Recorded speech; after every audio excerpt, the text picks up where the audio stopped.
ঘরের দরজা জানালা বন্ধ করিয়া গুনাহ করছে, ওই গুনাহটাও লেখা থাকবে। আমার বলবেন আমার গুনাহ তো আমার পরিবার দেখে নাই, আমার গুনাহ তো আমার সন্তান দেখে নাই, আমার গুনাহ তো আমার এলাকার মানুষ দেখে নাই, কিন্তু দেখে খাতার মধ্যে লেখা আছে। এই জন্য বাবাজিরা বন্ধুরা আপনাদেরকে এখানে হাতে ধরে বলবো, পায়ে ধরে বলবো, একটু চোখের পানি ছাড়ার জন্য চেষ্টা করে না। আল্লাহ তাআলা এই মজলিস আপনাকে আমাকে মাফ করবেন। এই জন্য বাবাজিরা বন্ধুরা আমার, গুনাহগার বান্দার সামনে যখন মালাকুল মাউত চলে আসবে, আজরাইল আলাইহিস সালাতু ওয়াস সালাম যখন চলে আসবে, আজরাইলের মাথাটা আসমান পর্যন্ত ঠেকানো থাকবে, পাটা সাত জমিন পর্যন্ত ঠেকানো থাকবে, হাতটা পূর্ব থেকে পশ্চিম দিক পর্যন্ত বিশাল বিস্তৃত হয়ে থাকবে, ডান বাম হাতটা এরপরে পূর্ব দিকে বিস্তৃত হয়ে থাকবে। এরপরে মালাকুল মাউতের চক্ষু দুইটা উহুদ পাহাড়ের চাইতে বড় হবে। গুনাহগার বান্দার কাছে যখন মালাকুল মাউত চলে আসবে, ওই মালাকুল মাউতের প্রত্যেকটা পশম থেকে আগুনের স্ফুলিঙ্গ এরকম ভাবে বের হইতে থাকবে। মুহতারাম হাজিরিন, ভাই বন্ধুরা আমার, মালাকুল মাউত যখন আপনার আমার জানটা কবজ করবে, কলিজাটা ফেটে ফেটে টাস টাস করতে শুরু করবে। ভাই বন্ধুরা আমার, আপনাদেরকে একটু বলতে চাই, এই জন্য গুনাহগুলো ছেড়ে দেয় না। আপনার আমার মালাকুল মাউত যখন চলে আসবে, জীবনে কত মানুষের মরণের এলান মাইকে শুনছে না, জীবনে কত মানুষের জানাজা পড়ছেন বা আমরা পড়াইছি। এমন একটা সময় আসবে আপনার জানাজা আমাকে পড়াবো হবে, আপনার জানাজা পড়ানো হবে, কিন্তু আপনি আমি আমার জানাজায় শরীক হইতে পারবো না। এমন একটা সময় আসবে মালাকুল মাউত চলে আসবে, আপনাকে আমাকে আদরের সন্তানগুলো আপনার খাট থেকে বের করে দিবে। অথচ এত সুন্দর খাটটা আপনি বানাইলেন, এত সুন্দর বাড়িটা আপনি বানাইলেন, সন্তান বলবে আমার বাবাকে তাড়াতাড়ি ঘর থেকে বের করে দেওয়া হোক। তার কারণ হলো এইটা, সন্তান বলবে বাবাকে যদি ঘর থেকে বের করে না দেওয়া হয়, খাটটা পচে যাবে, ঘরের মধ্যে দুর্গন্ধ ছড়াইবে। অথচ এই খাটটা আমার মাথার ঘাম পায়ে ফেলানো টাকা দিয়ে আমি বানাইছিলাম, সুন্দর চাদরটা আমি বানাইছিলাম, ওই সন্তান আমাকে আমার ঘরের মধ্যে থাকতে দিবে না, স্ত্রী আমাকে ঘরের মধ্যে থাকতে দিবে না। মুহতারাম হাজিরিন, কেউ যাবে গরম পানি করার জন্য, কেউ যাবে কাফনের কাফন আনার জন্য, আবার কেউ যাবে কবর খনন করার জন্য। সন্তান আইসা বলবো বাবা, আব্বু আব্বু বলে ডাক দিবে, বলবে আব্বু কথা বলো, কিন্তু ওই মুহূর্তে জবান দিয়ে একটা কথা বের হবে না। সন্তান আইসা মা বলবে ও মা কথা বলো, ওই মুহূর্তে জবান থেকে একটা কথা বের হবে না। বাবাজিরা বন্ধুরা আমার, হাত থাকবে হাত নাড়াইতে পারবো না, তারপরে মুখ থাকবে জবান থাকবে জবান দিয়ে কথা বলতে পারবো না, চক্ষু থাকবে চক্ষু দিয়ে কিছুই দেখতে পারবো না। আজকে দুনিয়াতে কানের মাধ্যমে কত গান বাজনা শুনে, কান থাকবে কান দিয়ে কিছুই শুনতে পারবো না, পা থাকবে পা দিয়ে আর জমিনের উপর চলতে পারবো না, ঠিক কিনা বলে না বাবাজিরা বন্ধুরা আমার। এরপরে সকলে মিলে আপনাকে আমাকে কবরস্থানে নিয়ে যাবে। হাদিসের মধ্যে আসছে ইত্তাবিউল মাইয়িতা সালাসাতুন, মানুষ যখন মারা যায়, মুসলিম শরীফের হাদিস 7310 নম্বর হাদিসের মধ্যে আসছে ইত্তাবিউল মাইয়িতা সালাসাতুন, মানুষ যখন মারা যায়, মানুষের সাথে কবরের মধ্যে তিনটা জিনিস যায়। কয়টা জিনিস বলেন দেখি? তিনটা জিনিস যায়, আহলুহু আমালুহু আমালুহু, দুইটা ফিরে আসে, একটা বাকি থাকে। মানুষ মারা যাওয়ার পরে আপনাকে আমাকে যখন কবরস্থানে নিয়ে যাওয়া হবে, আপনার সাথে আমার সাথে মাল যাবে, পরিবার যাবে, আমল যাবে। নবীজি সাল্লাল্লাহু আলাইহি ওয়াসাল্লাম কয় ইয়ারজিউ ইসনানে আহলুহু ওয়া মালুহু, মাল ফিরে আসবে, পরিবার ফিরে আসবে, নাকি কারো সন্তান কবরে আমার সাথে থেকে যাবে? যাবে না। আল্লাহ নবী কয় আবকি আমালুহু, একটা বাকি থাকবে, সেটা হলো আমল। অন্য হাদিসের মধ্যে আছে বাবাজিরা বন্ধুরা, আমার মার সাথে ভালো ব্যবহার করা এটা একটা আমল, বাবার সাথে সুন্দরভাবে কথা বলা একটা আমল, নামাজ যেমন একটা আমল, রোজা যেমন একটা আমল, মা বাবার সাথে সুন্দর আচরণ করা, সুন্দর ব্যবহার করা এটা একটা আমল। এই জন্য বাবাজিরা বন্ধুরা আমার, আপনাকে আমাকে কবরে শুয়ে রাখা হবে। বাবা প্রতিদিন আপনাকে আমাকে ডেকে বলে আনা বাইতুল ওয়াহদা, আমি একাকির ঘর, আনা বাইতুত তুরাব, আমি মাটির ঘর, আনা বাইতুজ জুলমা, আমি পোকামাকড়ের ঘর। বাবার প্রতিদিন আপনাকে আমাকে ডেকে বলে ও দুনিয়ার মানুষ, ও ফরিদপুর বাঙ্গা এলাকার মানুষ, তোমরা কবরে থাকার জন্য প্রস্তুত হয়ে আইসো। কবর আপনাকে বলে আমি মাটির ঘর, এই ঘরের মধ্যে থাকার জন্য প্রস্তুত হয়ে আইসো। আমি অন্ধকার ঘর, এই ঘরের মধ্যে থাকার জন্য প্রস্তুত হয়ে আইসো। এই জন্য বাবাজিরা আপনার আমার জীবনে কত গুনাহ আছে, এই গুনার জন্য আল্লাহর কাছে তওবা করা, আল্লাহর কাছে কান্নাকাটি করা। হাদিসের মধ্যে আসছে দুইটা চক্ষু জাহান্নামের আগুন জ্বলবে না, তিরমিজি শরীফের হাদিস। আইনান লা তামাসসুহুমান নার, এক নাম্বার হলো আইনুন বাকাত মিন খাশিয়াতিল্লাহ, যে চক্ষুটা জাহান্নামের আগুনের ভয়ে কান্নাকাটি করে। কবরের ফেরেশতা আল্লাহ তাআলাকে বলে ওগো আল্লাহ,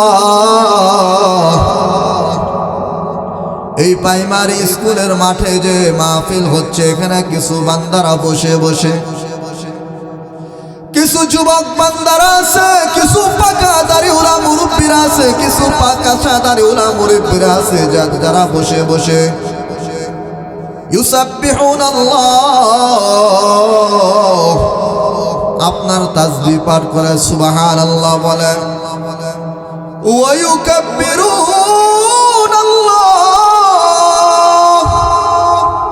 তারা আল্লাহু আকবার বলে, আপনার প্রশংসা করে, আলহামদুলিল্লাহ বলে। এবার আল্লাহ তাআলা জিজ্ঞাসা করে ও ফেরেশতারা, এই মাহফিলে যারা বসে বসে কোরআন ও হাদিসের কথাগুলো শুনতেছে আর বলতেছে, তারা কি আমি আল্লাহকে দেখছে কিনা? কোনা না, দেখে নাই। তারা কি আমি আল্লাহ তাআলার তৈরিকৃত জান্নাত জাহান্নাম দেখছে কিনা? কোনা না, দেখে নাই। যদি দেখতো তাহলে কি করতো? ফেরেশতারা কয় যদি আপনাকে দেখতো, আপনার তৈরিকৃত জান্নাত জাহান্নাম দেখতো, তাহলে পাগল পারা হইয়া আপনার ইবাদত করতো। এবার আল্লাহ তাআলা ফেরেশতাদেরকে জিজ্ঞাসা করে, মাহফিলে বসে বসে শীতের মধ্যে পাকা দাড়িওয়ালা কিছু মুরব্বী বান্দারা, কিছু যুবক বান্দারা যারা বসে বসে কোরআন ও হাদিসের কথাগুলো শুনতেছে, তারা কি চায়? ফেরেশতারা আল্লাহ তাআলাকে বলে, ওগো আল্লাহ, তারা কিছুই চায় না, এরা তাদের জীবনের সমস্ত গুনাহগুলো মাফ করাইতে চায়। এবার আল্লাহ ফেরেশতাদেরকে বলো, ফেরেশতারা, আসমানের যত ফেরেশতা আছে, জমিনের যত ফেরেশতা আছে, পৃথিবীর মধ্যে যত ফেরেশতা ঘোরাফেরা করতেছে, আল্লাহ তাআলা কয় উশহিদুকুম আন্নী কদ গফারতু লাকুম কদ গফারতু লাহুম, ও ফেরেশতারা তোমরা সাক্ষী থাকো, আমি আল্লাহ এই মুহূর্তে তোমাদেরকে সাক্ষী রাখা এই মাহফিলে বসে বসে যারা কোরআন ও হাদিসের কথাগুলো শুনতেছে আর বলতেছে, আমি আল্লাহ এই মুহূর্তে তাদের জীবনের সমস্ত গুনাহগুলো মাফ করে দিলাম। আরো জোরে বলেন না সুবহানাল্লাহ।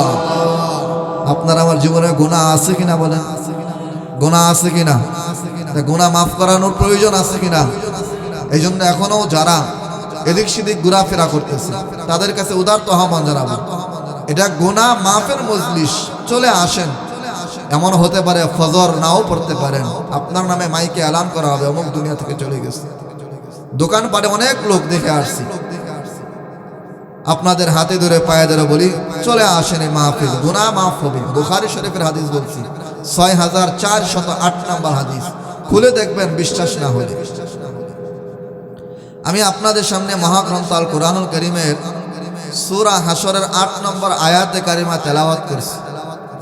এই আয়াতকে সামনে রেখে কিছু আলোচনা করব। আপনারা থাকবেন না বাগবেন? কে কে বাগবো একটু দেখি, এই যারা বলে বাগবো, সবাই থাকবেন তো ইনশাআল্লাহ?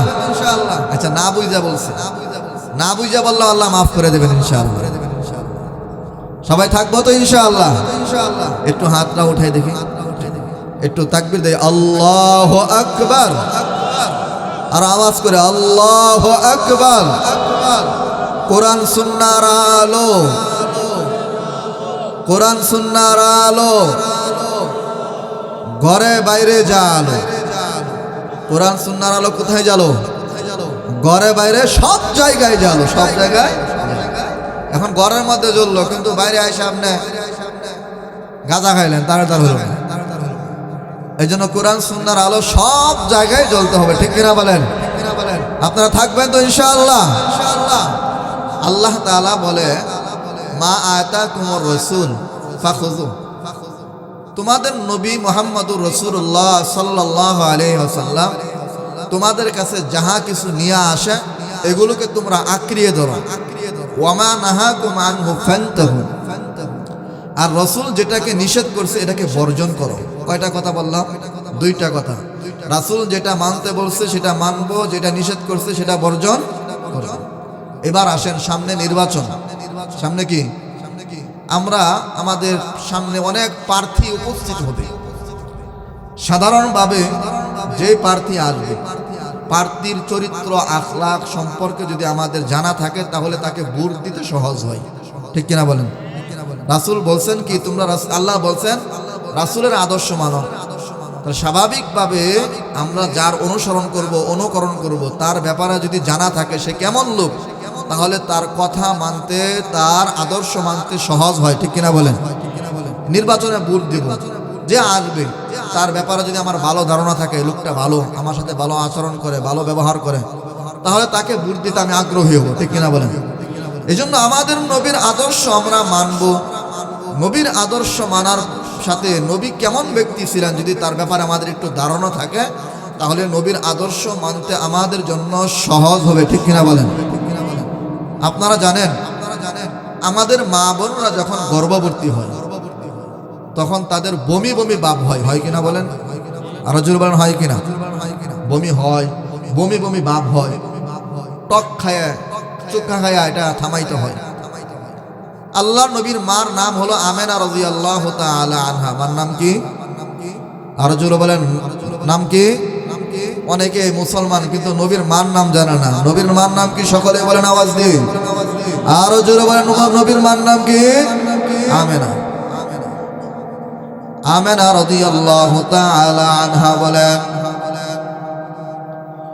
অন্য অন্য মা বোনরা যখন গর্ভবতী হয় মার বমি বমি ভাব হয়, বমি হয়। আমাদের নবী মুহাম্মদুর রাসূলুল্লাহর মা আমেনা বলেন, আমার মুহাম্মদ যখন আমার গর্ভে ছিল এক মুহূর্তের জন্য আমার কোনো বমি বমি ভাব হয় নাই। সুবহানাল্লাহ। শুধু তাই নয়, আমেনা বলেন, আমার নবী যখন দুনিয়াতে আসবে, আমার সন্তান মুহাম্মদ যখন দুনিয়াতে আসবে, ওই মুহূর্তে আমার কুপি বাতির ভিতরে তেল ছিল না, তেল ছিল না। আমার নবী মুহাম্মদ যখন আসলো অন্ধকার ছিল, বাতি জ্বালানোর মতো কোনো ব্যবস্থা ছিল না। আমার নবী মুহাম্মদুর রাসূলুল্লাহ যখন দুনিয়াতে আসলো, আমার ঘরটা মুহূর্তের মধ্যে সূর্যের মতো আলোকিত হয়ে যায়। আরো জোরে বলেন না সুবহানাল্লাহ। শুধু তাই নয়, আল্লাহ নবীর চাচা আবু তালেব মুহাম্মদুর রাসূলুল্লাহকে বলে, ও মুহাম্মদ, তুমি যখন দুনিয়াতে আসলা তোমার ঘরের মধ্যে এমন এমন অলৌকিক কিছু আশ্চর্য ঘটনা ঘটছিল, এগুলো আমি তোমাকে বলবো কিনা? যে ঘটনাগুলো আমি নিজেও কিছু দেখছি আর কিছু তোমার মা আমেনা আমাকে বলেছে। এবার চাচা আবু তালেবকে বলে, ও চাচা আবু তালেব, আপনি আমাকে এগুলো বর্ণনা করে শোনান। এবার চাচা আবু তালেব বাতিজা মুহাম্মদকে বলে, ও বাতিজা মুহাম্মদ, অন্য অন্য সন্তান যখন প্রসব করে তখন বিভিন্ন পানির কারণে, মার কিছু রক্তের কারণে, কিছু ময়লার কারণে ঘরটা দুর্গন্ধ হয়ে যায়, হয় কিনা বলে না? চাচা আবু তালেব ভাতিজা মুহাম্মদকে বলো, ভাতিজা মুহাম্মদ, তুমি যখন দুনিয়াতে আসলা, অন্য সন্তান দুনিয়াতে আসলে ঘরটা একটু দুর্গন্ধ হয়ে যায়, ময়লা যুক্ত হয়ে যায়। তোমার দুনিয়াতে আগমনের সঙ্গে সঙ্গে দুর্গন্ধ হবে তো দূরের কথা, তোমার মার ঘর থেকে মেশক আম্বরের গ্রান ছড়াইতে শুরু করে দিল। আরো জোরে বলেন না সুবহানাল্লাহ। শুধু তাই নয়, চাচা আবু তালেব ভাতিজা মুহাম্মদকে বলে, ও ভাতিজা মুহাম্মদ, অন্য সন্তান যখন দুনিয়াতে আসে, আসা মাত্র চিৎকার করে, উহা শব্দ করে। ও ভাতিজা মুহাম্মদ, তুমি দুনিয়াতে আসা মাত্র কোনো চিৎকার করো নাই, তুমি কান্নাকাটি করো নাই, তুমি দুনিয়াতে আসা মাত্রই মুহূর্তের মধ্যে আল্লাহর কুদরতি পায়ে সেজদায় পড়ে গেছো, সেজদা থেকে উঠিয়া আত্তাহিয়াতুর সূরাতে কিবলামুখী হইয়া বসে গেছো। তোমার মা আমেনা বলে, তুমি যখন দুনিয়াতে আসলা, সাজদা থেকে উঠিয়া আত্তাহিয়াতুর সূরাতে বসা তুমি তোমার হাত রাখে, ডান হাত রাখে আকাশের দিকে উত্তোলন করলা, আর তোমার শাহাদাত আঙ্গুলটাকে এরকম ভাবে ধারা করাইলা। তোমার মা আমেনা বলো, ওই মুহূর্তে তোমার আঙ্গুল থেকে এমন নূর চমকাইতে লাগলো, যেই নূরের কারণে আমেনা করে বসে বসে পারস্য রোম সম্রাটের যত বড় বড় অট্টালিকা ছিল সবগুলো স্পষ্টভাবে দেখতে পাইল। আরো জোরে কন্যা সুবহানাল্লাহ, চিৎকার দিয়া কোন সুবহানাল্লাহ। শুধু তাই নয় বাবাজিরা, বন্ধুরা আমার, চাচা আবু তালেব ভাতিজা মুহাম্মদকে বলে, ও ভাতিজা মুহাম্মদ, তুমি যখন দুনিয়াতে আসলা সুবে সাদেকের সময়, আমরা চিন্তা করলাম রৌদ্র উঠলে তোমাকে একটু ঘর থেকে বের করে দুনিয়ার আবহাওয়াটা যেন তোমার শরীরে লাগে, কিন্তু প্রখর রৌদ্র, প্রচন্ড রৌদ্র, যার ফলে আমরা তোমাকে ঘর থেকে বের করি না। হঠাৎ করে আমরা সিদ্ধান্ত নিলাম যে সন্ধ্যার সময় যখন সূর্য অস্তমিত হবে, সূর্য তখন ডুবে যাবে, ওই মুহূর্তে রৌদ্রের তাপমাত্রাটা একটু কমে যাবে, ওই মুহূর্তে আমরা তোমাকে বের করব। হঠাৎ করে দেখিয়া সন্ধ্যার সময় যখন তোমাকে আমরা ঘর থেকে বের করলাম, ঘর থেকে বের করা মাত্রই ও ভাতিজা মুহাম্মদ, আমি চাচা আবু তালেব বলতেছি, এমন অবস্থা দেখতে পাইলাম, তোমাকে দেখা আকাশের চাঁদরা ক্রমাক্রমে নিচের দিকে নেমে আসতেছে। আমি চাচা আবু তালেব হঠাৎ করিয়া চিৎকার করতে শুরু করলাম, না জানি কোন একটা দুর্ঘটনা ঘটে যায়, লোকজনকে আমি ডাকতে শুরু করলাম, কিন্তু আল্লাহর কসম করে বলি, ও ভাতিজা মুহাম্মদ, আমি যখন তোমাকে এরকম ভাবে কাত হইয়া উপর করে শোয়াই দিলাম, তোমার হাতটা আকাশের দিকে এমন ভাবে নড়াচড়া করতেছে, আর চন্দ্রের আকাশের চাঁদরা তোমার সাথে এরকম ভাবে খেলাধুলা করতেছে। আল্লাহু আকবার, আর যেরকম আল্লাহু আকবার।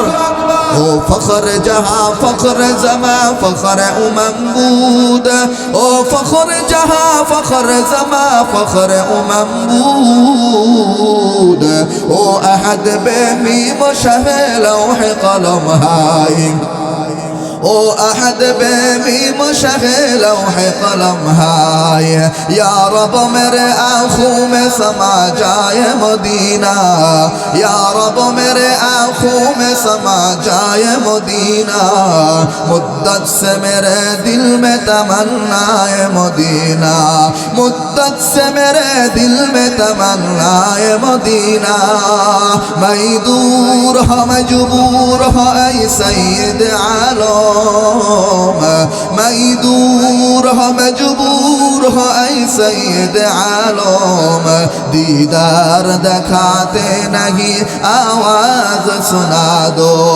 दीदार दिखाते नहीं आवाज आवाज सुना दो, डरते नहीं दुनिया में मुसलमानों किसी से, डरते नहीं दुनिया में मुसलमानों किसी से, जब मिल गई है दौलत ईमान नबी से, जब मिल गई है दौलत ईमान नबी से, महबूब खुदा शाफी महशर, महबूब खुदा शाफी महशर है हमारा, फिरदौस जिसे कहते हैं ओ घर है हमारा, फिरदौस जिसे कहते हैं ओ घर है हमारा। चित्कार दिया कौन अल्लाहु अकबर, आवाज दिया बोलें अल्लाहु अकबर।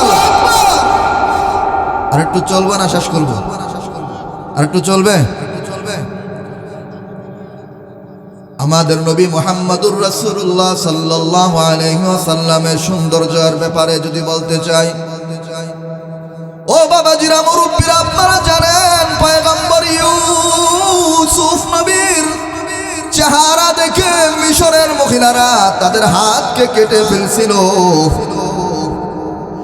আম্মা জান আয়েশা রাদিয়াল্লাহু তাআলা আনহা বলেন, ইউসুফ নবীর চেহারা দেখা যদি কেউ যারা হাত কেটেছিল তারা যদি আমার নবীকে দেখতো, তারা যদি আমার নবী মুহাম্মদুর রাসূলুল্লাহকে দেখতো, তাহলে তারা হাত না, তারা হাঁটতো কাটতো, নিজের কলিজার পর্যন্ত কেটে ফেলতো।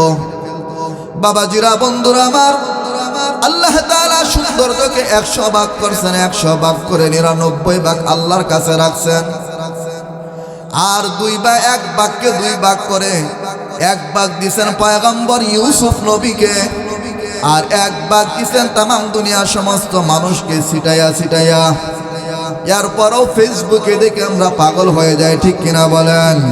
আর জোরে বলেন ঠিক কিনা? আম্মা জান আয়েশা বলেন, যারা ইউসুফ নবীকে দেখে হাত কেটেছিল সৌন্দর্যের পাগল করা হয়ে, তারা যদি আমার নবী মুহাম্মদুর রাসূলুল্লাহকে দেখতো তাহলে হাত না, তারা কলিজা পর্যন্ত কেটে ফেলতো। আল্লাহর নবী একবার এক মজলিসের মধ্যে বক্তব্য দেয়, আমি যেমন আপনাদের সামনে বক্তব্য দিচ্ছি আপনারা বক্তব্য শুনতেছেন না। হঠাৎ করে একজন সাহাবী আকাশের দিকে তাকায়, আবার জমিনের দিকে তাকায়, আবার আকাশের দিকে তাকায়, আবার জমিনের দিকে তাকায়। একজন সাহাবী ওই সাহাবীকে জিজ্ঞাসা করে, কিরে ভাই, তুমি কেন একবার আকাশের দিকে তাকাও আবার কেন জমিনের দিকে তাকাও? ওই সাহাবী বলে, আমি একটু পরে বলতেছি আমি কেন আকাশের দিকে তাকাই আবার কেন জমিনের দিকে তাকাই। হঠাৎ করে কিছুক্ষণ পরে ওই সাহাবী বলে, তোমরা আমাকে প্রশ্ন করেছিলা কেন আমি আকাশের দিকে তাকাই আবার কেন জমিনের দিকে তাকাই, আমার কাছ থেকে জবাব নিয়ে নাও। আমি এতক্ষণ পর্যন্ত আকাশের দিকে তাকাইছিলাম আবার জমিনের দিকে তাকাইছিলাম। আল্লাহ তাআলা আকাশের মধ্যে একটা চাঁদ রাখছে আর জমিনের মধ্যে একটা চাঁদ রাখছে, ওই চাঁদের নাম কি বলেন? মুহাম্মদুর রাসূলুল্লাহ। যারা বলেন চাঁদের নাম কি? মুহাম্মদুর রাসূলুল্লাহ। ওই সাহাবী বলে, আল্লাহ আকাশের মধ্যে একটা চাঁদ রাখছে আর একটা চাঁদ রাখছে জমিনের মধ্যে। এবার সাহাবীরা জিজ্ঞাসা করে, তুমি জমিনের চাঁদও দেখলা আকাশের চাঁদও দেখলা, সিদ্ধান্ত কি নিলা?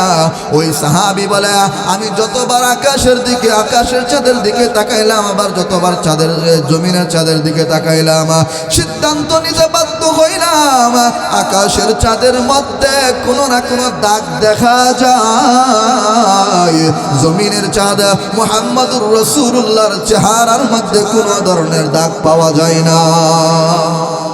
আর জোরে কন্যা সুবহানাল্লাহ, চিৎকার দিয়া কোন সুবহানাল্লাহ। বাবাজিরা বন্ধুরা আমার, আমাদের নবী মুহাম্মদুর রাসূলুল্লাহ মক্কায় 13 বছর অবস্থান করছে, আপনারা জানেন। وما أرسلناك إلا رحمة للعالمين। আল্লাহ তাআলা আমাদের নবী মুহাম্মদুর রাসূলুল্লাহকে তামাম দুনিয়ার সমস্ত মানুষের জন্য রহমত। মুসলমানদের জন্য যেমন আমাদের নবী রহমত, বেঈমানদের জন্য তেমন ভাবে আমাদের নবী রহমত। আপনাদের প্রশ্ন হইতে পারে মুসলমানদের জন্য রহমত বুঝলাম, বেঈমানদের জন্য রহমত কিভাবে? তাফসীরের কিতাবের মধ্যে উল্লেখ করছেন মুসলমানদের জন্য আমাদের নবী মুহাম্মদুর রাসূলুল্লাহ এইভাবে রহমত। মুসলমানরা যখন আমাদের নবী মুহাম্মদুর রাসূলুল্লাহর আদর্শ মানবে, সেই অনুযায়ী জীবন যাপন করবে, দুনিয়াতেও তাদের শান্তি হবে, আখিরাতে আল্লাহ তাআলা তাদেরকে জান্নাত দান করবেন। আর বেঈমানদের জন্য এইভাবে রহমত। বেঈমানরা অন্য নবীদের উম্মতরা যখন নবীর কথা মানে নাই, আল্লাহর হুকুম পালন করে নাই, মুহূর্তের মধ্যে আল্লাহ আযাব আর গজব দিয়ে তাদেরকে ধ্বংস করে ফেলছেন। কিন্তু আমাদের সাথে বাংলাদেশের মধ্যে কত বেঈমানরা অবস্থান করতেছে, আল্লাহর কথা মানে নাই, রাসূলের কথা মানে না, আল্লাহ তাআলা বেঈমানদেরকে ডাইরেক্ট ধ্বংস করেন নাই, ঠিক কিনা বলেন? যদি ধ্বংস করতো তাহলে কত জালেম আছে, ঈমান নাই, মুসলমানের ঘরে জন্মগ্রহণ করছে তারপরে ঈমান ঠিক নাই। কত জালেম আছে মুসলমানের ঘরে জন্মগ্রহণ করছে তারপরও কালেমাটা পড়তে পারে না, এটা হলো বেঈমান। এই জন্য বাবাজিরা, বন্ধুরা আমার, বেঈমানদের জন্য আল্লাহর নবী রহমত, মুসলমানদের জন্য আমাদের নবী রহমত। আপনারা জানেন আমাদের নবী মুহাম্মদুর রাসূলুল্লাহ সাল্লাল্লাহু আলাইহি ওয়াসাল্লাম মক্কায় 13 বছর ছিলেন। মক্কা থাকা অবস্থায় যখন বেঈমানদেরকে দ্বীনের দাওয়াত দিতে লাগলেন, আবু জাহেল সহ্য করতে পারল না। বেঈমানরা যেমনি ভাবে কালেমার দিকে দাবিত হচ্ছে, যেইভাবে মুহাম্মদের আদর্শের দিকে দাবিত হচ্ছে, বেঈমান নেতারা সিদ্ধান্ত নিল যদি মুহাম্মদকে আমরা দমন না করি তাহলে তো আমাদের বাপ দাদার ধর্মের কোনো অস্তিত্ব থাকবে না। আমাদের নবী মুহাম্মদুর রাসূলুল্লাহ সাল্লাল্লাহু আলাইহি ওয়াসাল্লামের উপর বিভিন্ন ভাবে জুলুমের স্টিম রোলার চালাইতে শুরু করলো। মুহতারাম হাজিরিন, আল্লাহর নবী একবার বিবিনাইল কাবা, কাবার প্রান্তে নামাজ পড়তেছিলেন, আল্লাহর কুদরতি পায়ে সিজদা করতেছিলেন। ওই মুহূর্তে বেঈমানরা আল্লাহর নবীর পিঠের উপর বিশাল বড় উটের বুড়ি নিয়ে ফেলে দিয়েছিল। এরপরেও আল্লাহ নবী মুহাম্মদুর রাসূলুল্লাহ ওই মুহূর্তে আল্লাহর কুদরতি পায়ে সিজদা করতেছিল। বাবাজিরা, বন্ধুরা আমার, আপনি আমি যদি ফজর নামাজ পড়তে যাই, কেউ আমাকে মারবে কিনা বলেন? কেউ মারবে না। আমাদের নবী সিজদারত অবস্থায় উটের বুড়ি নিয়ে পিঠের উপর ফেলে দিয়েছিল। এরপরে এক ওয়াক্ত নামাজ তিনি ছাড়ে নাই, এক মুহূর্তের জন্য আল্লাহকে ভুলে না। কিন্তু আপনাকে আমাকে নামাজ পড়লে কেউ বাধা দেবে না, বরঞ্চ আরো ভালো বলবে। কিন্তু এরপরে জীবনটা শেষের দিকে, এরপর আমরা নামাজ পড়তে যাই না, ঠিক কিনা বলেন? আলোচনা বলেন ঠিক কিনা? মুহতারাম হাজিরিনা, বেঈমানরা যখন আল্লাহর নবীকে নির্যাতন শুরু করলো, সাহাবায়ে কেরামদের উপর জুলুমের স্টিম রুলার চালাইতে শুরু করলো, আল্লাহর নবী সরদারে দু আলম মক্কা থেকে এক পর্যায়ে কিছু সাহাবীকে মদিনায় পাঠিয়ে দিলেন। তোর মধ্যে একটা দল ছিল জাফর ইবনে আবি তালেবের দল। আল্লাহর নবীর চাচাতো ভাই জাফর ইবনে আবি তালেবকে সাথে দিয়ে কিছু সাহাবায়ে কেরামকে মক্কা থেকে হিজরত করে আবিসিনিয়ায় হাফসায় পাঠিয়ে দিল। পাঠানোর পর জাফর ইবনে আবি তালেব তার সঙ্গীদেরকে নিয়ে হাফসায় অবস্থান করতেছে। হাফসার বাদশা নাজাশী তখন ওই মুহূর্তে আবু জাহেল দুইজন ব্যক্তিকে পাঠাইলো, হাফসার মধ্যে যাও, হাফসার বাদশা নাজাশীকে যায় বলো যে সমস্ত মুসলমানরা মক্কা থেকে হিজরত করে আবিসিনিয়ায় চলে আসছে তাদেরকে যেন বের করে দেয়। এরা আমাদের বাপ দাদার ধর্মকে নষ্ট করে ফেলতেছে। এবার জাফর ইবনে আবি তালেব রাদিয়াল্লাহু তাআলা আনহু অবস্থান করতেছে। বাদশা নাজাশী পরের দিন সকালে ওই মুসলমানদেরকে ডাকলো। ডাকার পরে এবার সাহাবায়ে কেরাম সিদ্ধান্ত করলো যে বাদশার সাথে কে কথা বলবে। সকলে মিলে জাফর ইবনে আবি তালেব রাদিয়াল্লাহু তাআলা আনহুকে বাদশা নাজাশীর সাথে কথা বলার জন্য আমির বানিয়ে দিলেন। পরের দিন সকালে জাফর ইবনে আবি তালেব সাহাবায়ে কেরামদেরকে নিয়ে বাদশা নাজাশী নাজাশির দরবারে চলে আসে। এবার জাফর ইবনে আবি তালেবকে বাদশা নাজাশি বলে, তোমরা কোন কারণে এখানে চলে আসছো? তোমরা যে মক্কায় অবস্থান করতেছিল, তোমাদের ধর্ম ছেড়ে তোমরা অন্য ধর্ম অবলম্বন করছো, তার কারণ কি? এবার জাফর ইবনে আবি তালেব হাফসার বাদশা নাজাশি খ্রিস্টান পাদ্রী, মুসলমান হয় নাই। বাবাজিরা বন্ধুরা একটু ভালো করে শুনেন। এবার জাফর ইবনে আবি তালেব রাদিয়াল্লাহু তাআলা আনহু বাদশা নাজাশিকে জবাব দেয়, ও বাদশা নাজাশি, বাদশা নাজাশিকে জবাব দেয়, ও বাদশা নাজাশি, আমাদের নবী মুহাম্মদুর রাসূলুল্লাহ আমাদেরকে এক আল্লাহর কথা বলে, এক তাওহীদের কথা বলে, আত্মীয়তার সম্পর্ক রক্ষা করার জন্য বলে, আমরা যেন আত্মীয়তার সম্পর্ক ছিন্ন না করে এই কথা বলে, আমরা যেন একজন আরেকজনের হক নষ্ট না করি এই কথা বলে। বাদশা নাজাশি যে জাফর ইবনে আবি তালেব বলে এমন এমন সুন্দর সুন্দর কথা আমাকে বলে, আমাদেরকে বলে, এই জন্য আমরা তার সুন্দর সুন্দর কথার প্রতি অনুপ্রেরিত হয়ে আমরা আমাদের বাপ দাদার ধর্মকে ছেড়ে দিয়ে আমরা ইসলাম ধর্ম গ্রহণ করেছি। এবার জাফর ইবনে আবি তালেবকে বাদশা নাজাশি বলে, ও বাদশা জাফর ইবনে আবি তালেব, তোমাদের নবী তোমাদেরকে যে কথাগুলো বলে, এক তাওহীদের কথা বলে, আল্লাহকে মানার জন্য বলে, আত্মীয়তার সম্পর্ক রক্ষা করার জন্য বলে, মানুষের সাথে ভালো আচরণ ভালো ব্যবহারের কথা বলে, তোমাদের নবী কি কোনো গ্রন্থের মাধ্যমে কথা বলে নাকি নিজের মাধ্যমে কথা বলে? এবার জাফর রাদিয়াল্লাহু তাআলা আনহু বাদশা নাজাশিকে বলে, ও বাদশা নাজাশি, আমাদের নবী মুহাম্মদুর রাসূলুল্লাহ তার পক্ষ থেকে একটা কথাও বলে না, আল্লাহ তাআলা তার উপর একটা গ্রন্থ নাজিল করেছেন, ওই গ্রন্থের নাম হলো আল কোরআনুল কারীম। এবার জাফর ইবনে আবি তালেবকে বাদশা নাজাশি খ্রিস্টান বাদশা মুসলমান হয় নাই, জাফর ইবনে আবি তালেবকে বলে, তাহলে তুমি তোমার গ্রন্থ থেকে একটু কোরআন তেলাওয়াত করে আমাকে শোনাও। ওই বাদশা নাজাশি খ্রিস্টান পাদ্রী হযরত ঈসা আলাইহিস সালাতু ওয়াস সালামের বংশধর, মারইয়াম আলাইহিস সালাতু ওয়াস সালামের বংশধর। আল্লাহ তাআলা কোরআনুল কারীমের মধ্যে একটা সূরা নাযিল করেছেন, যে সূরার নাম হলো সূরা মারইয়াম। এবার বাদশা নাজাশির সামনে দাঁড়িয়ে জাফর ইবনে আবি তালেব রাদিয়াল্লাহু তাআলা আনহু সূরা মারইয়াম থেকে তেলাওয়াত করে শিখতে শুরু করে দিল। কাফ হা ইয়া আইন صاد ذكر رحمة ربك عبده زكريا إذ نادى ربه نداء خفيا। বাদশা নাজাশির সামনে যখন জাফর ইবনে আবি তালেব এই কোরআন তেলাওয়াত করতে শুরু করে দেয়, মুহূর্তের মধ্যে খ্রিস্টান পাদ্রী বাদশা নাজাশির চোখ দিয়া ওয়াজারায় পানি ঝরতে শুরু হয়ে যায়। আর জোরে কন্যা সুবহানাল্লাহ। এবার বাদশা নাজাশি জাফর ইবনে আবি তালেবকে বলো, জাফর ইবনে আবি তালেব, এতদিন পর্যন্ত ভাবছিলাম বেঈমানরা আমার কাছে অভিযোগ করছিল তোমাদেরকে হাফসা থেকে বের করে দেওয়ার জন্য, তুমি আমাকে যে গ্রন্থ পড়ে শোনাইলে, যে কোরআন তেলাওয়াত করে আমাকে শোনাইলে, এত সুন্দর তেলাওয়াত আমি আর জীবনে কখনো শুনি নাই। এই মুহূর্তে আমি তোমার দায়িত্ব নিয়ে নিলাম, তুমি তোমার দলবলকে নিয়ে আসবে, হাফসায় থাকবে, যত ধরনের নিরাপত্তা লাগে আমি খ্রিস্টান পাদ্রী বাদশা নাজাশি তোমার নিরাপত্তার দায়িত্ব নিয়ে নিলাম। আল্লাহু আকবার। আর জোরে কন্যা আল্লাহু আকবার। আমাদের নবী মুহাম্মদুর রাসূলুল্লাহ সাল্লাল্লাহু আলাইহি ওয়াসাল্লাম যখন দ্বীনের দাওয়াত দিতে লাগলেন, আবু জাহেল বিভিন্নভাবে চিন্তা করতেছে কি করা যায়। একদিন মজলিসে বসছে, কোথায় বসছে? মজলিসে বৈশা আমাদের নবী মুহাম্মদুর রাসূলুল্লাহ সাল্লাল্লাহু আলাইহি ওয়াসাল্লাম যখন দ্বীনের দাওয়াত দিতে শুরু করলেন,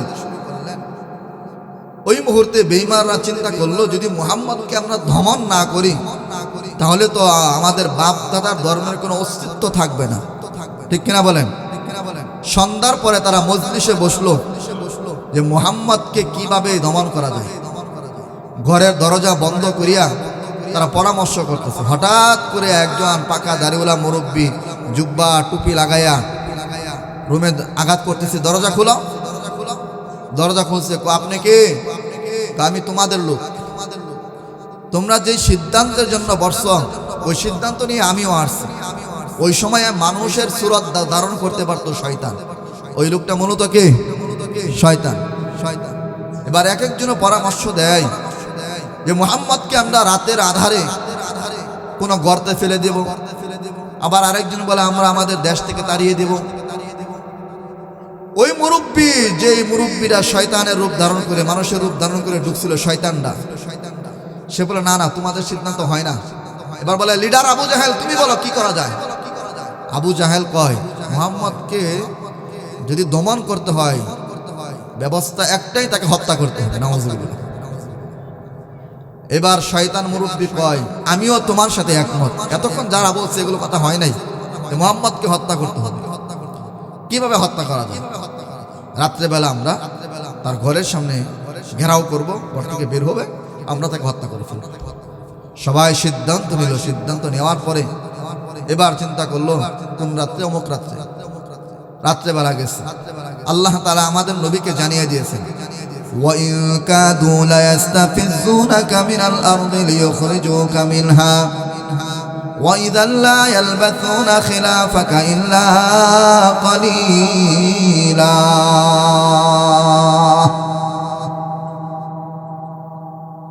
আল্লাহ তাআলা আমাদের নবী মুহাম্মদুর রাসূলুল্লাহকে জানিয়ে দেন, ও মুহাম্মদ, বেঈমানরা আপনাকে হত্যা করার জন্য ষড়যন্ত্র করতেছে। অন্য আয়াতের মধ্যে আপনাকে এলাকা থেকে বের করে দেবে, না হয় আপনাকে হত্যা করে ফেলবে। এবার আমাদের নবী মুহাম্মদুর রাসূলুল্লাহকে জানিয়ে দেওয়ার পর আল্লাহ তাআলা আমাদের নবী মুহাম্মদকে বললে আপনি শীঘ্রই মক্কা থেকে হিজরত করে মদিনার উদ্দেশ্যে রওনা হন। আপনার সফর সঙ্গী হবেন আবু বকর রাদিয়াল্লাহু তাআলা আনহু।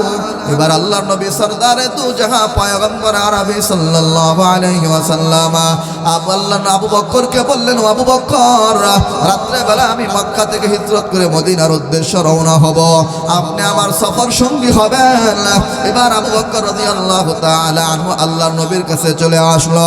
আল্লাহর নবী মুহাম্মদুর রাসূলুল্লাহ সাল্লাল্লাহু আলাইহি ওয়াসাল্লাম হযরত আলী রাদিয়াল্লাহু তাআলা আনহুকে বলেন, ও হযরত আলী, আমি আবু বকরকে নিয়ে মক্কা থেকে হিজরত করে মদিনার দিকে রওনা হব, তুমি আমার জায়গা শুয়ে থাকবে। হযরত আলী রাদিয়াল্লাহু তাআলা আনহু চলে আসলো। এবার আল্লাহ তাআলা আমাদের নবী মুহাম্মদুর রাসূলুল্লাহকে জানিয়ে দেন, ও মুহাম্মদ, তুমি যখন ঘর থেকে বের হবে, ওয়াজআলনা মিন বাইনি আইদিহিম সাদ্দাও ওয়া মিন খালফিহিম সাদ্দা ওয়া মিন খালফিহিম সাদ্দাও ফাআগশাইনাহুম ফাহুম লা ইউবসিরুন। তুমি যখন ঘর থেকে বের হবে ওই মুহূর্তে তুমি এক মুষ্টি মাটি হাতে নেবে, সূরা ইয়াসিনের আয়াত পড়বে, ওয়াজআলনা মিন বাইনি আইদিহিম সাদ্দাও ওয়া মিন খালফিহিম সাদ্দাও ফাআগশাইনাহুম ফাহুম লা ইউবসিরুন। এই আয়াত পড়ে মাটির মধ্যে ফু দিয়ে বেঈমানরা যখন তোমাকে হত্যা করার জন্য তোমার ঘরের সামনে দাঁড়িয়ে থাকবে, ওই মুহূর্তে তুমি মাটি হাতে নিয়ে মাটিটা এরকম ভাবে বেঈমানদের চোখের সামনে ছিটিয়ে দিবে। তারপর আল্লাহর নবী যখন আবু বকর রাদিয়াল্লাহু তাআলা আনহুকে নিয়ে বের হওয়ার সময় আল্লাহর নবী সরদারে দো আলম দেখা বেঈমানরা অস্ত্র শস্ত্র নিয়ে আল্লাহর নবীর ঘরের সামনে দাঁড়িয়ে আছে। নবীজি কখন ঘর থেকে বের হবে ওই মুহূর্তে আল্লাহর নবীকে হত্যা করবে। এবার আল্লাহর নবী এক মুষ্টি মাটি হাতে নিয়ে ওয়াজআলনা মিন বাইনি আইদিহিম সাদ্দাও ওয়া মিন খালফিহিম সাদ্দা ফাআগশাইনাহুম ফাহুম লা ইউবসিরুন। আয়াত পরে মাটির মধ্যে ফু দিয়ে বেঈমানদের চোখের সামনে এরকম ভাবে ছিটিয়ে দিল। আর মুহূর্তের মধ্যে আল্লাহ তাবারক ওয়া তাআলা আমাদের নবী এবং খলিফাতুল মুসলিমিন আবু বকর রাদিয়াল্লাহু তাআলা আনহুকে ও বেঈমানদের চোখের সামনে নিরাপত্তার সাথে বের করে নিয়ে যায়। এবার আলী রাদিয়াল্লাহু তাআলা আনহু আল্লাহর নবীর জায়গা শুয়ে আছে। বেঈমানরা কয় কি ব্যাপার, এখনো দেখি মুহাম্মদ বের হয় নাই, চলো আমরা ঘরে ঢুকি। বেঈমানরা যখন আল্লাহর নবীকে হত্যা করার জন্য ঘরে ঢুকলো, এবার হত্যা করবে তলোয়ার দিয়ে, এবার কূপ দিবে। এই মুহূর্তে একজন কয় না না, আগে চেহারাটা একবার এইখানে। এবার কম্বলটা যখন আলাক করলো, আলাক করার পর দেখে আল্লাহর নবীর জায়গায় তো আল্লাহর নবী নাই, হযরত আলী শুয়ে আছে। এবার হযরত আলীকে জিজ্ঞাসা করো, আলী তুমি তো জানতা যে আজকে রাত্রে মুহাম্মদকে হত্যা করব, তাহলে তুমি কেমনে মুহাম্মদের জায়গা শুয়ে রইলা? তোমার কি একটু ভয় হইল না? আলী বলে, অন্য অন্য রাত্রে যেমন আমি ঘুমাই, আল্লাহর কসম করে বলি অন্য রাত্রের তুলনায় আজকে আমার ঘুম আরো অনেক বেশি হয়েছে। সুবহানাল্লাহ। কারণ হলো আল্লাহর নবী আমাকে বলে গেছে, আলী আবার তোমার সাথে সাক্ষাৎ হবে। আল্লাহর নবীর কথা কখনো মিথ্যা হইতে পারে না। তোমরা না হয় আমাকে একটু মারধর করলে কিন্তু মারতে পারবে না, জানতো কবজ করবে আল্লাহ তাআলার হুকুমে। আল্লাহর হুকুম না হলে তোমরা আমাকে মারতে পারবে না। এই জন্য নিশ্চিন্তা নির্ভাবনায় আমি আজকে সারা রাত্র ঘুমাইছি। এবার আল্লাহর নবী খলিফাতুল মুসলিমিন হযরত আবু বকরকে নিয়ে এবার রওনা হয়। আল্লাহর নবী সরদারে দু আলম পয়গম্বর আরবি সাল্লাল্লাহু আলাইহি ওয়াসাল্লাম একটা গুহার মধ্যে অবস্থান করতেছে। বেঈমানরা আল্লাহর নবী সরদারে দু আলমকে মারার জন্য এবার সামনের দিকে যায়। যখন সামনের দিকে যায়, এবার দেখে আলী রাদিয়াল্লাহু তাআলা আনহু দেখে বেঈমানরা এরকম ভাবে যাইতেছে। এবার আলী হযরত আবু বকর রাদিয়াল্লাহু তাআলা আনহু আল্লাহর নবীকে বলেন, ইয়া রাসূলুল্লাহ, ওই যে দেখেন বেঈমানরা অস্ত্র শস্ত্র নিয়ে যাইতেছে। এবার আল্লাহর নবী আলী হযরত আবু বকরকে বলে, আবু বকর তুমি মনে করতেছ এই গুহার মধ্যে তুমি আর আমি? না না, এই গুহার মধ্যে তুমি আর আমি, আমরা দুইজন নয়, আমাদের সাথে আছেন আল্লাহ। সুবহানাল্লাহ। আরো জোরে বলেন না সুবহানাল্লাহ। বেঈমানরা দেখে দেখে চলে যায়, কিন্তু আবু বকর এবং মুহাম্মদকে আর দেখতে পায় না। এবার আমাদের নবী মুহাম্মদুর রাসূলুল্লাহ সাল্লাল্লাহু আলাইহি ওয়াসাল্লাম ওই গুহা থেকে বের হয়ে মদিনার উদ্দেশ্যে রওনা হবে। খলিফাতুল মুসলিমিন হযরত আবু বকরকে নিয়ে এবার আল্লাহর নবীর একটু ক্ষুধা লাগলো। আর হযরত আবু বকর রাদিয়াল্লাহু তাআলা আনহু আল্লাহর নবীকে বললেন, ইয়া রাসূলুল্লাহ, ইয়া হাবিবাল্লাহ, এই যে আমরা চলে আসছি, আমাদের মদিনা দেখা যায়, আমাদের গন্তব্যস্থল দেখা যায়। এবার চলেন আমরা এই বাড়িতে যে একটু বিশ্রাম করে নেই, একটু খাবার খেয়ে নেই। এবার আল্লাহর নবী হযরত আবু বকর রাদিয়াল্লাহু তাআলা আনহুকে নিয়ে একটা বাড়িতে উঠলো।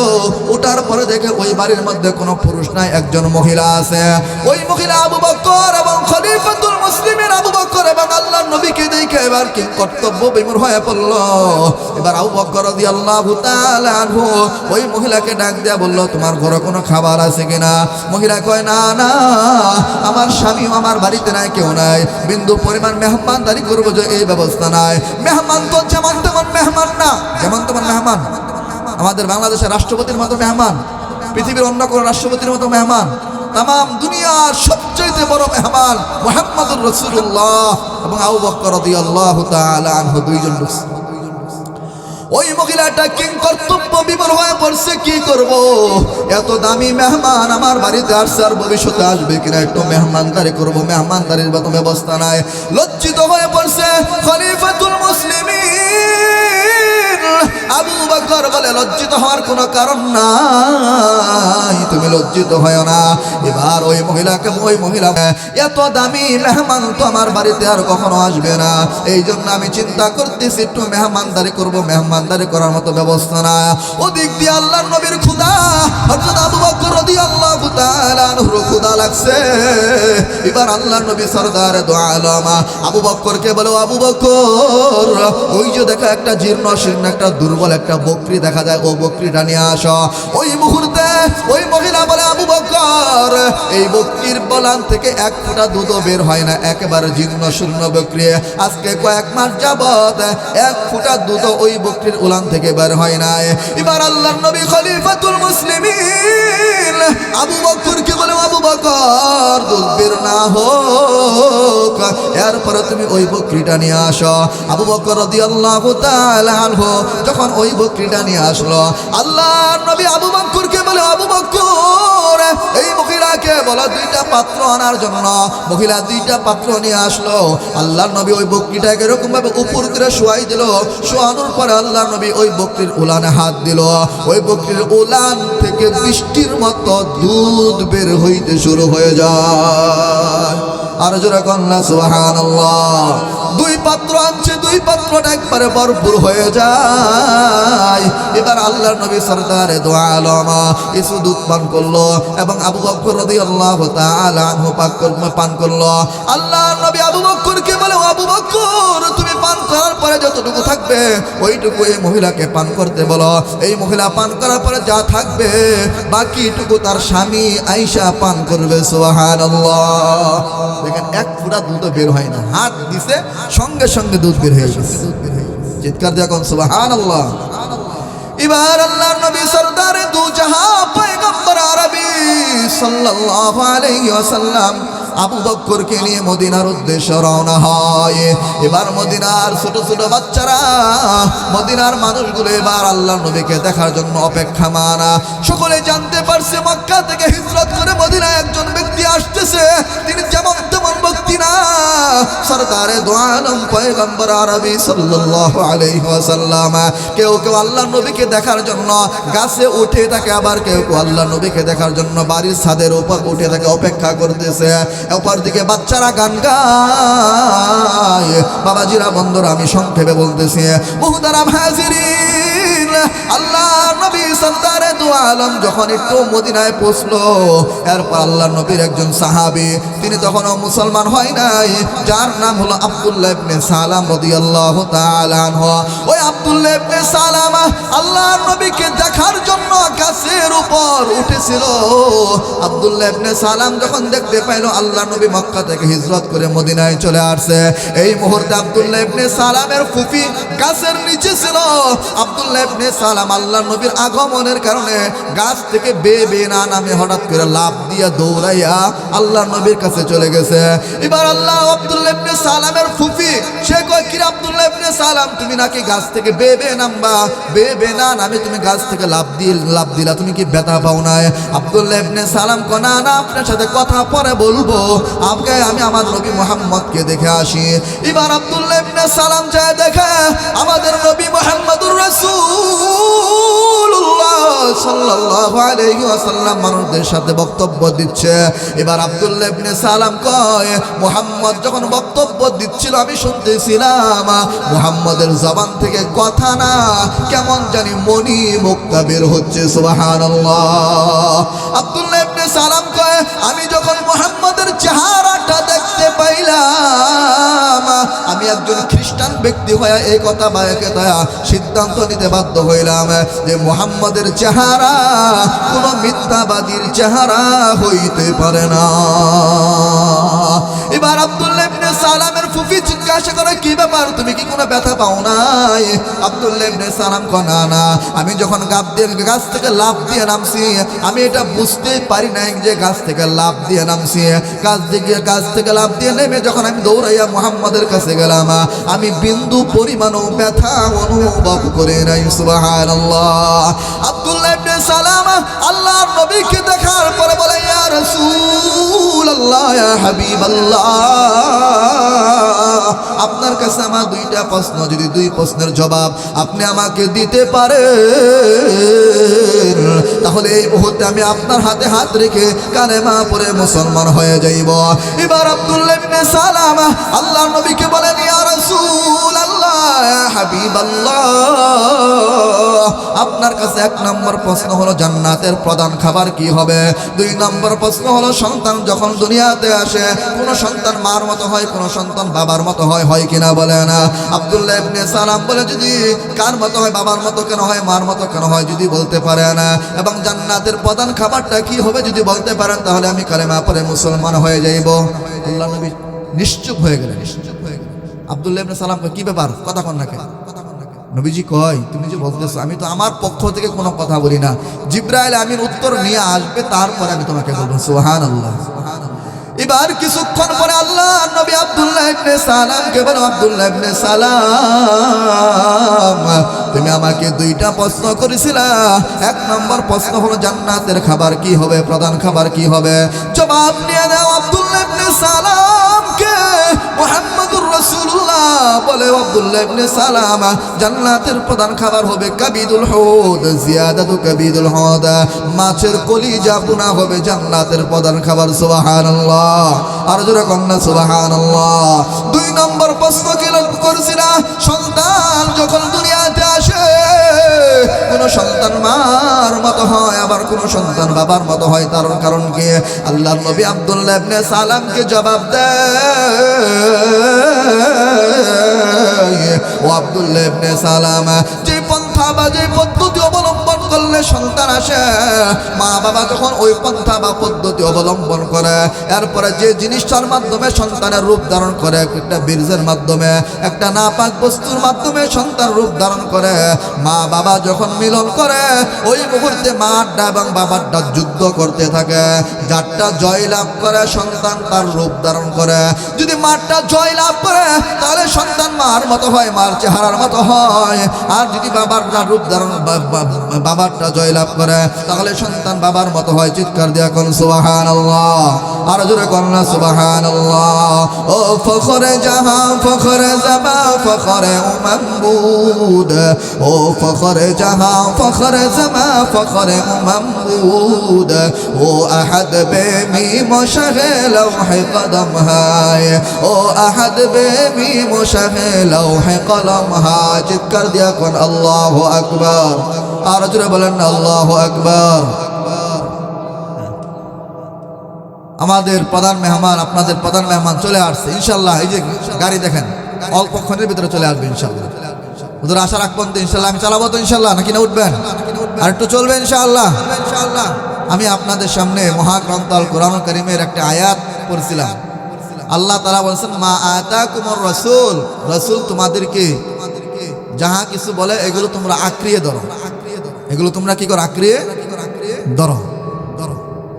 তাহলে রসুলের আদর্শ আমাদের মানতে হবে, মানতে হবে কিনা বলেন? আরো জোরে বলে মানতে হবে কিনা? বুখারী শরীফের 5970 নম্বর হাদিস।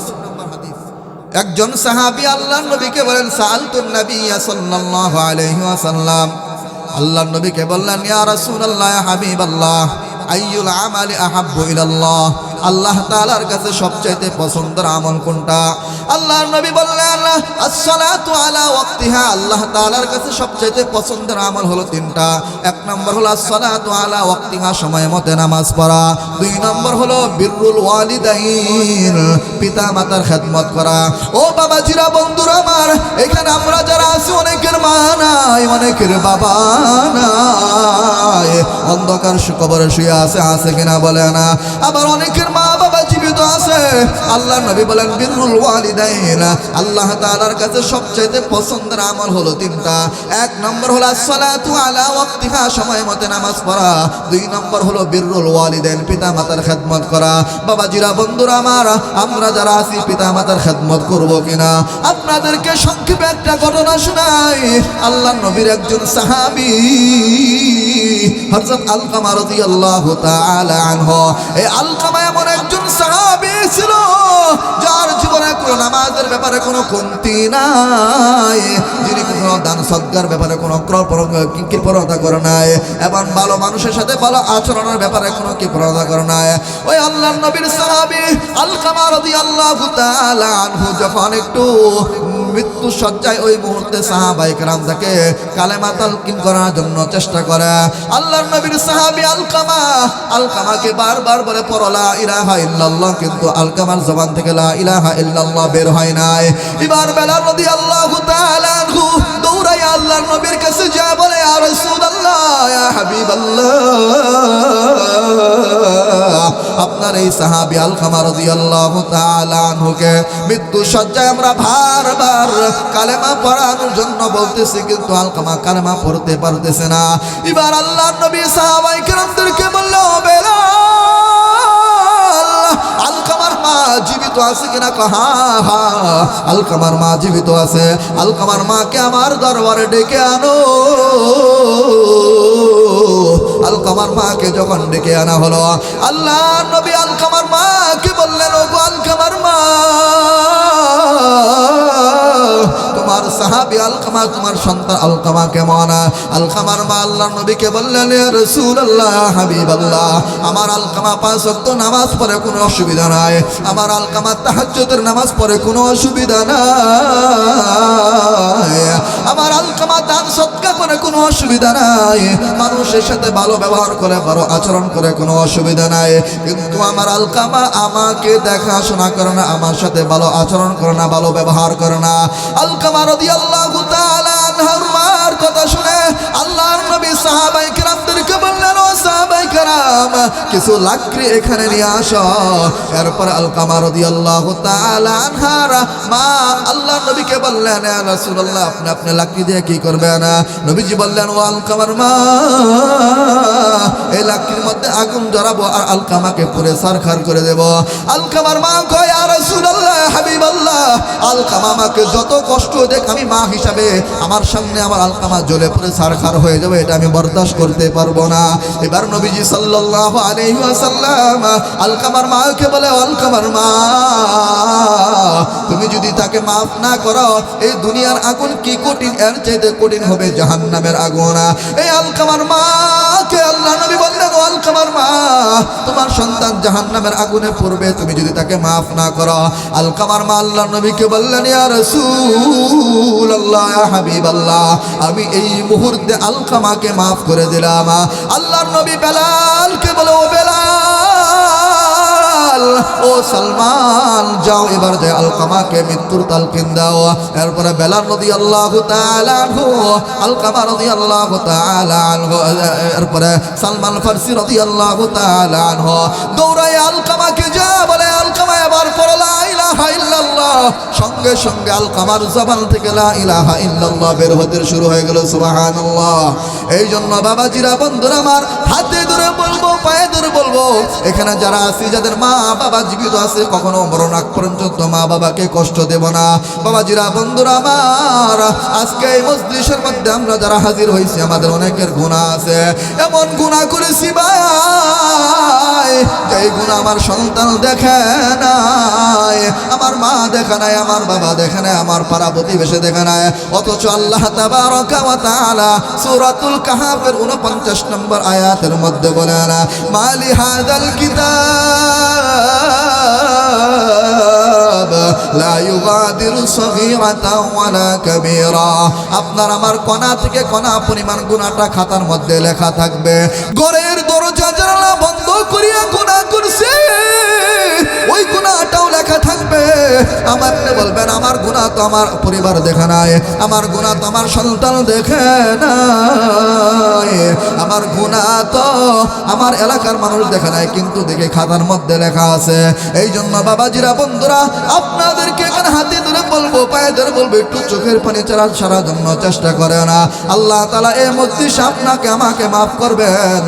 এই জন্য বাবাজিরা বন্ধুরা আমার গুনাহগার বান্দার সামনে যখন মালাকুল মাউত চলে আসবে, আজরাইল আলাইহিস সালাতু ওয়াস সালাম যখন চলে আসবে, আজরাইলের মাথাটা আসমান পর্যন্ত ঠেকানো থাকবে, পাটা সাত জমিন পর্যন্ত ঠেকানো থাকবে, হাতটা পূর্ব থেকে পশ্চিম দিক পর্যন্ত বিশাল বিস্তৃত হয়ে থাকবে, ডান বাম হাতটা এরপরে পূর্ব দিকে বিস্তৃত হয়ে থাকবে। এরপরে মালাকুল মাউতের চক্ষু দুইটা উহুদ পাহাড়ের চাইতে বড় হবে। গুনাহগার বান্দার কাছে যখন মালাকুল মাউত চলে আসবে ওই মালাকুল মাউতের প্রত্যেকটা পশম থেকে আগুনের স্ফুলিঙ্গ এরকম ভাবে বের হইতে থাকবে। মুহতারাম হাজিরিন ভাই বন্ধুরা আমার মালাকুল মাউত যখন আপনার আমার জানটা কবজ করবে কলিজাটা ফেটে ফেটে টাস টাস করতে শুরু করবে। ভাই বন্ধুরা আমার আপনাদেরকে একটু বলতে চাই এই জন্য গুনাহগুলো ছেড়ে দেয় না। আপনার আমার মালাকুল মাউত যখন চলে আসবে জীবনে কত মানুষের মরণের এলান মাইকে শুনছে না, জীবনে কত মানুষের জানাজা পড়ছেন বা আমরা পড়াইছি, এমন একটা সময় আসবে আপনার জানাজা আমাকে পড়াবো হবে, আপনার জানাজা পড়ানো হবে কিন্তু আমি আমার জানাজায় শরীক হইতে পারবো না। এমন একটা সময় আসবে মালাকুল মাউত চলে আসবে আপনাকে আমাকে আদরের সন্তানগুলো আপনার খাট থেকে বের করে দিবে, অথচ এত সুন্দর খাটটা আপনি বানাইলেন, এত সুন্দর বাড়িটা আপনি বানাইলেন। সন্তান বলবে আমার বাবাকে তাড়াতাড়ি ঘর থেকে বের করে দেওয়া হোক। তার কারণ হলো এইটা, সন্তান বলবে বাবাকে যদি ঘর থেকে বের করে না দেওয়া হয় খাটটা পচে যাবে, ঘরের মধ্যে দুর্গন্ধ ছড়াইবে, অথচ এই খাটটা আমার মাথার ঘাম পায়ে ফেলানো টাকা দিয়ে আমি বানাইছিলাম, সুন্দর চাদরটা আমি বানাইছিলাম, ওই সন্তান আমাকে আমার ঘরের মধ্যে থাকতে দিবে না, স্ত্রী আমাকে ঘরের মধ্যে থাকতে দিবে না। মুহতারাম হাজিরিন, কেউ যাবে গরম পানি করার জন্য, কেউ যাবে কাফনের কাফন আনার জন্য, আবার কেউ যাবে কবর খনন করার জন্য। সন্তান আইসা বলবো বাবা, আব্বু আব্বু বলে ডাক দিবে, বলবে আব্বু কথা বলো, কিন্তু ওই মুহূর্তে জবান দিয়ে একটা কথা বের হবে না। সন্তান আইসা মা বলবে ও মা কথা বলো, ওই মুহূর্তে জবান থেকে একটা কথা বের হবে না। বাবাজিরা বন্ধুরা আমারা, হাত থাকবে হাত নাড়াইতে পারবো না, তারপরে মুখ থাকবে জবান দিয়ে কথা বলতে পারবো না, চক্ষু থাকবে চক্ষু দিয়ে কিছুই দেখতে পারবো না। আজকে দুনিয়াতে কানের মাধ্যমে কত গান বাজনা শুনে, কান থাকবে কান দিয়ে কিছুই শুনতে পারবো না, পা থাকবে পা দিয়ে আর জমিনের উপর চলতে পারবো না, ঠিক কিনা বলে না বাবাজিরা বন্ধুরা আমার। এরপরে সকলে মিলে আপনাকে আমাকে কবরস্থানে নিয়ে যাবে। হাদিসের মধ্যে আসছে মানুষ যখন মারা যায়, মুসলিম শরীফের হাদিস 7310 নম্বর হাদিসের মধ্যে আসছে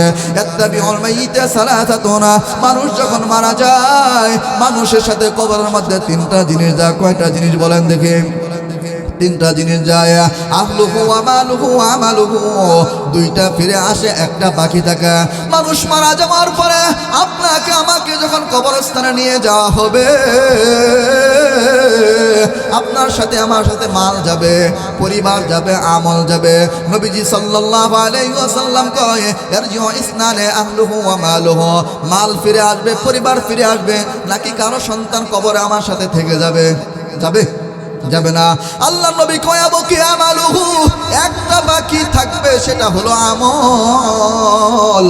অন্য হাদিসের মধ্যে আছে বাবাজিরা বন্ধুরা, আমার মার সাথে ভালো ব্যবহার করা এটা একটা আমল, বাবার সাথে সুন্দরভাবে কথা বলা একটা আমল, নামাজ যেমন একটা আমল, রোজা যেমন একটা আমল, মা বাবার সাথে সুন্দর আচরণ করা, সুন্দর ব্যবহার করা এটা একটা আমল। এই জন্য বাবাজিরা বন্ধুরা আমার, আপনাকে আমাকে কবরে শুয়ে রাখা হবে। কবর প্রতিদিন আপনাকে আমাকে ডেকে বলে আনা বাইতুল ওয়াহদা, আমি একাকির ঘর, আনা বাইতুত তুরাব, আমি মাটির ঘর, আনা বাইতুজ জুলমা, আমি পোকামাকড়ের ঘর। কবর প্রতিদিন আপনাকে আমাকে ডেকে বলে ও দুনিয়ার মানুষ, ও ফরিদপুর বাঙ্গা এলাকার মানুষ, তোমরা কবরে থাকার জন্য প্রস্তুত হয়ে আইসো। কবর আপনাকে বলে আমি মাটির ঘর, এই ঘরের মধ্যে থাকার জন্য প্রস্তুত হয়ে আইসো। আমি অন্ধকার ঘর, এই ঘরের মধ্যে থাকার জন্য প্রস্তুত হয়ে আইসো। এই জন্য বাবাজিরা আপনার আমার জীবনে কত গুনাহ আছে, এই গুনার জন্য আল্লাহর কাছে তওবা করা, আল্লাহর কাছে কান্নাকাটি করা। হাদিসের মধ্যে আসছে দুইটা চক্ষু জাহান্নামের আগুনে জ্বলবে না, তিরমিজি শরীফের হাদিস। আইনান লা তামাসসুহুমান নার, এক নম্বর হলো আইনুন বাকাত মিন খাশিয়াতিল্লাহ, যেই চক্ষুটা জাহান্নামের আগুনের ভয়ে কান্নাকাটি করে, কবরের আযাবের ভয়ে কান্নাকাটি করে, ওই চক্ষুটা জাহান্নামের আগুনে জ্বলবে না। এই জন্য আল্লাহর কাছে তওবা করা, আল্লাহর কাছে কান্নাকাটি করা, আল্লাহর কাছে বলা দরক রিয়া মানুষ আল্লাহ বানায়া, দরক রিয়া মানুষ আল্লাহ বানায়া, কেমনে দিবা জাহান্নামে ফেলিয়া, দরক রিয়া মানুষ আল্লাহ বানায়া, কেমনে দিবা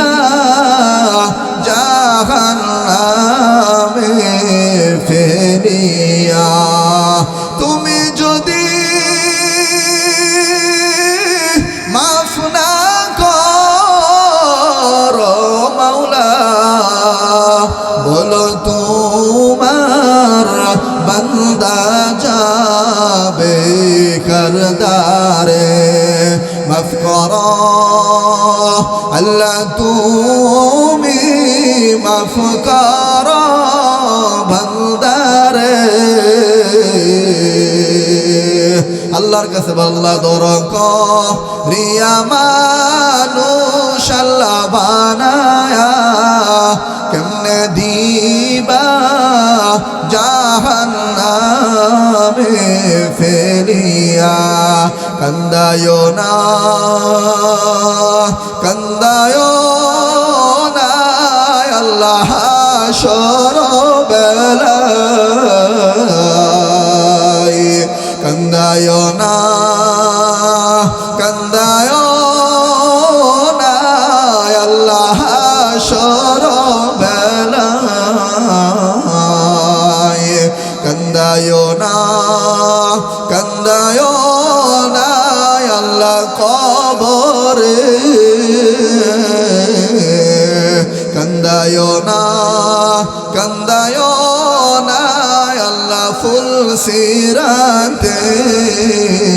কান্দায়ো না কান্দায়ো না আল্লাহ কান্দায়া নাও দুনিয়ায়। কান্না করতে রাজি আছি কিনা বলেন? এরপরে বাবাজিরা বন্ধুরা আমার, হাসরের ময়দান শুরু হয়ে যাইবে। হাসরের ময়দান যখন শুরু হয়ে যাইবে মানুষগুলো ভয়ে থরথর করে কাঁপতে শুরু করবে। বাবাজিরা বন্ধুরা আমার, জাহান্নামীরা দেখবে পিছনে আগুন, ডানে আগুন, সামনে আগুন, শুধু আগুন আর আগুন। ও বাবাজিরা বন্ধুরা আমার, দুনিয়ার সামান্য মতো আগুন আমরা সহ্য করতে পারি না, আর জাহান্নামের এত বিশাল আগুন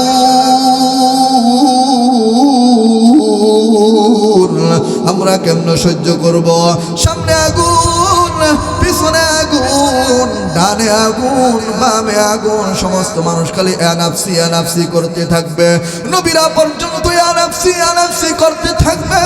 পয়গম্বর আদম বলবে আনাফসি আনাফসি, হায় হায় আমি আজকে আদমের কি অবস্থা হবে। পয়গম্বর ইব্রাহিম বলবে আনাফসি, আজকে আমি ইব্রাহিমের কি অবস্থা হবে। পয়গম্বর মুসা বলবে ইয়া নাফসি, আমি মুসার কি অবস্থা হবে। এরপরে পয়গম্বর ঈসা বলবে ইয়া নাফসি ইয়া নাফসি, আমি ঈসার কি অবস্থা হবে।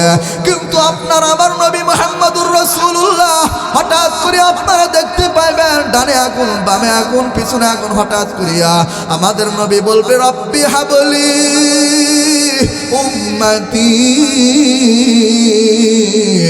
রব্বি হাবলি উম্মতি। আল্লাহু আকবার। এই আওয়াজ কেউ দিবে না, আপনারা আমাদের নবী মুহাম্মদুর রাসূলুল্লাহ দিবেন। নবীজির আদর্শ মানতে রাজি আছে তো ইনশাআল্লাহ? সকলে নবীজির আদর্শ মানবো তো ইনশাআল্লাহ?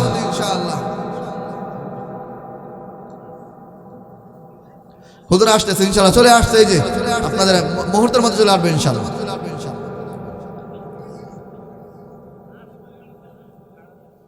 আপনার আমার নবী মুহাম্মদুর রাসূলুল্লাহ সাল্লাল্লাহু আলাইহি ওয়াসাল্লাম তিনি আল্লাহ তাআলার কাছে সবচেয়ে প্রিয়তম আমল কয়টা বলেন দেখে? আরো জোরে বলেন কয়টা? তিনটা। খাইতে দিবেন তো হুজুর? আপনাদের কাছে আসবে, লম্বা বয়ান করবে, চমৎকার বয়ান। হাদিস পড়ে শোনাইছি আপনাদেরকে শুরু থেকে, যে এই মজলিসে যারা আছে আল্লাহ তাআলা তাদের জীবনের সমস্ত গুনাহকে এই মুহূর্তে মাফ করে দেবে।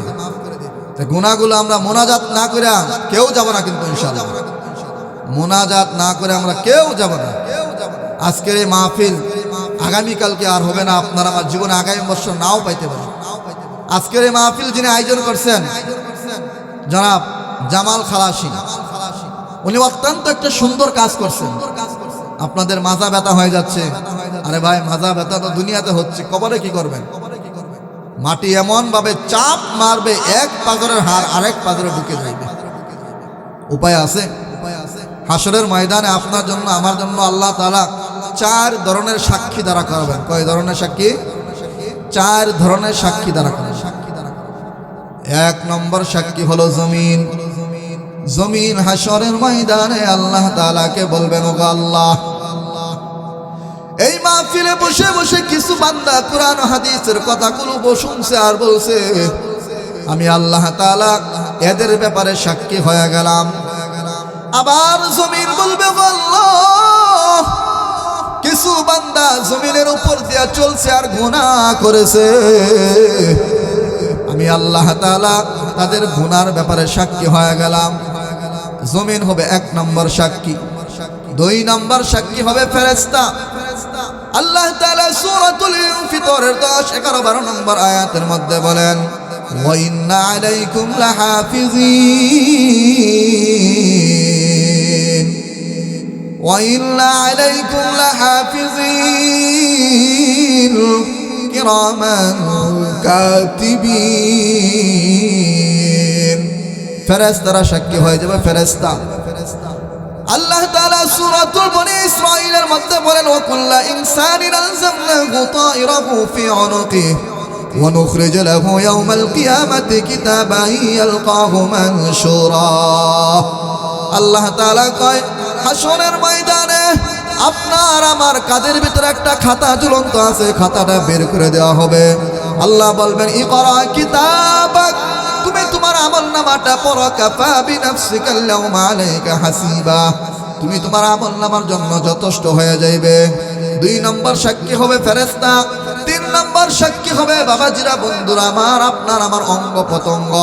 আল্লাহ তাআলা সূরা ইয়াসিনের 65 নম্বর আয়াতের মধ্যে বলেন, আল-ইয়াওমা নাখতিমু আলা আফওয়াহিহিম ওয়া তুকাল্লিমুনা আইদিহিম ওয়া তাশহাদু আরজুলুহুম বিমা কানু ইয়াকসিবুন। আপনার আমার হাত আল্লাহ তাআলার সাথে কথা বলবেন। আপনাদের প্রধান মেহমান চলে আসছে, সারা বাংলার আলোড়ন সৃষ্টিকারী, যার তেলাওয়াত শুনলে আপনি মুক্ত হয়ে যাবেন। বয়ান চমৎকার, হযরত মাওলানা কারি সাইদুল ইসলাম দামাত বারাকাতুহুম। সকলে বলেন নারায়ে তাকবীর, আর নারায়ে তাকবীর।